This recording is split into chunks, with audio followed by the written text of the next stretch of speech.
अस्सलाम वालेकुम जी। इससे पहले हमने डिस्कस किया था welcome to my YouTube channel that is learners empire.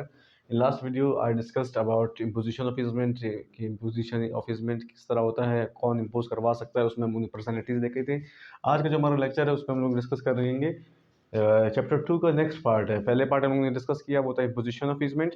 आज ये दूसरा पार्ट है, इसमें हम लोग डिस्कस करेंगे acquisition of easement means easement कैसे एक्यूर किया जा सकता है। तो section 12 says that who may acquire easement, उसमें ये डिस्कस करता है सेक्शन 12 के the owner of the immovable property, कि owner of immovable property acquire करेगा और किस लिए एक्यूर करेगा, फॉर द बेनिफिशियल एंजॉयमेंट। मैंने आप लोगों को पहले भी पढ़ाया था कि डोमिनेंट हेरिटेज और सर्वेंट हेरिटेज क्या है प्रीवियस वीडियोस में, अगर समझ में नहीं आया आप लोग देख सकते हैं वहाँ पे।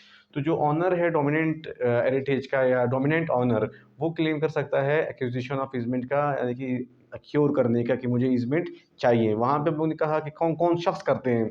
यहाँ पे हम लोग कर रहे हैं कि किस तरीके से होता है, इसका प्रोसीजर क्या है। तो इसका प्रोसीजर बहुत ही सिंपल है।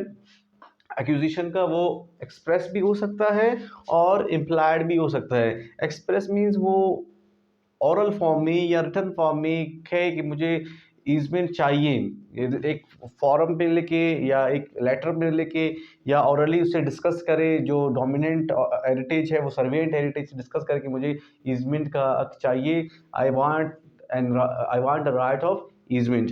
और वो इम्प्लाइड फॉर्म में भी करवा सकता है। Implied form means through conduct वो शो करे, वो आए जाए उस रास्ते से, उसके बारे में बताए और यही महसूस करवाए उसको कि मेरे पास कोई ऑप्शन अवेलेबल ही नहीं है, सिर्फ एक ही ऑप्शन अवेलेबल है कि वो आपका मैं घर को इस्तेमाल कर सकूँ, आपके रास्ते को मैं इस्तेमाल कर सकूँ। तो जो एक्यूजिशन है मीन्स इजमेंट कैसे एक्योर किया जा सकता है, कैसे हासिल किया जा सकता है, वो एक्सप्रेसली भी हो सकता है, इम्प्लाइड भी हो सकता है। और कौन कर सकता है? डोमिनेंट हेरिटेज या डोमिनेंट ऑनर, जिसका प्रॉपर्टी या साइड से ब्लॉक है, वो सर्वेंट हेरिटेज से ये क्लेम कर सकता है।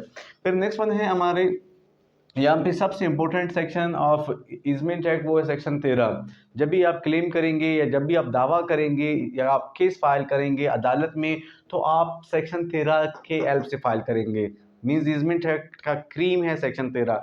वो क्या कहता है? Easement of necessity and quasi easement. So पहले हम लोगों ने डिस्कस किया था सेक्शन 5 में कि हमारे यहाँ पे डिफरेंट काइंड ऑफ इजमेंट होते हैं। वो था apparent easement, non apparent easement, continuous easement and discontinuous easement, जो हमारे प्रीवियस वीडियोस में हमने डिटेल में डिस्कस कर लिया है। आज हम लोग पढ़ रहे हैं necessity, easement of necessity and causa easement. So easement of necessity, what is easement of necessity?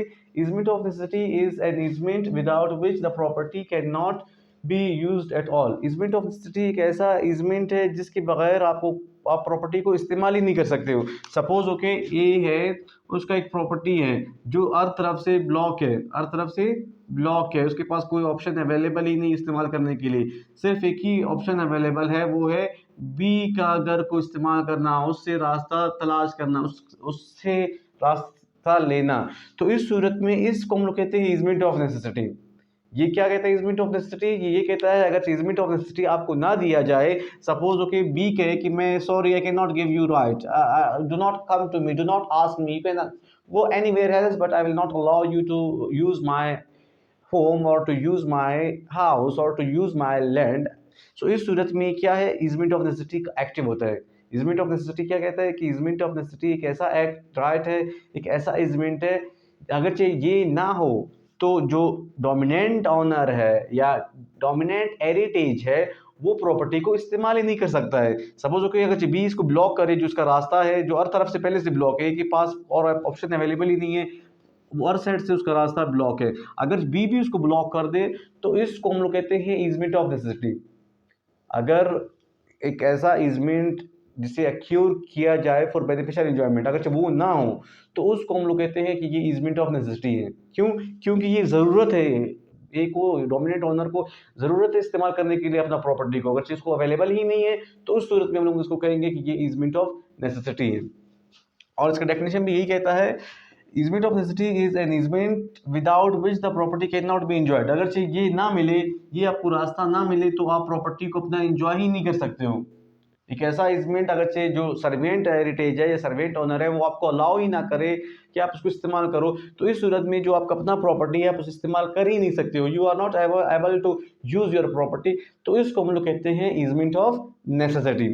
और फिर उसके बाद हमारे नेक्स्ट में है quasi easement. Easement of necessity, quasi easement दोनों एक ही सेक्शन में डिस्कस है। और ईजमेंट ऑफ नेसेसिटी का जो सेक्शन 13 है, केस हमेशा ईजमेंट के हम लोग फाइल करते हैं सेक्शन 13 से रिलेटेड।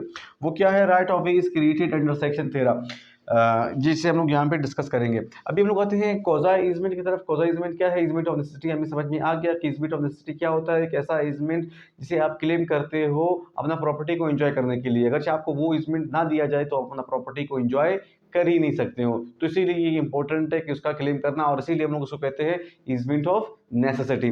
अभी नेक्स्ट बनाते हैं कॉजा ईजमेंट की तरफ। कॉजा ईजमेंट क्या है? दोनों की सेक्शन में मौजूद है। कॉजा ईजमेंट भी ईजमेंट के ही तरह है। कॉजा ईजमेंट और ईजमेंट दोनों में कुछ फर्क नहीं है, लेकिन कॉजा ईजमेंट में एक दो और भी पॉइंट्स है जो कि ईजमेंट में नहीं है। ईजमेंट ऑफ नेसेसिटी सिर्फ ये कहता है कि एक ऐसा राइट आप इसे क्लेम करोगे अपने प्रॉपर्टी को एंजॉय करने के लिए। अगर से आपको वो ना दिया जाए तब आप अपना प्रॉपर्टी को एंजॉय कर ही नहीं सकते हैं। कॉजा ईजमेंट भी इसी तरह है। कॉजा ईजमेंट भी ये कहता है कि एक ऐसा राइट जिसे आप क्लेम करते हो अपने प्रॉपर्टी को एंजॉय करने के लिए, अगर से आपको वो ना दिया जाए तो आप अपना प्रॉपर्टी को एंजॉय कर ही नहीं सकते हो। साथ में वो ये कहता है कि ऐसा जो आप ये क्लेम कर रहे हो ये राइट, इसका कॉन्टिन्यूस और अपेरेंट होना लाजमी है। जो आपका राय quasi easement and easement of necessity में क्या डिफरेंस है? ईजमेंट ऑफ नेसेसिटी में ये डिस्कस नहीं करता है कि वो कॉन्टिन्यूस हो और अपेरेंट हो, लेकिन कॉजा ईजमेंट में ये डिस्कस करता है कि उसका अपेरेंट होना और कॉन्टिन्यूस होना लाजमी है। फिर नेक्स्ट वन है क्यों लाजमी है? ताकि आप अपना प्रॉपर्टी को एंजॉय कर सको। फिर हमारे यहाँ पे लास्ट वन है सेक्शन नंबर 14। वो ये कहता है direction of way of necessity.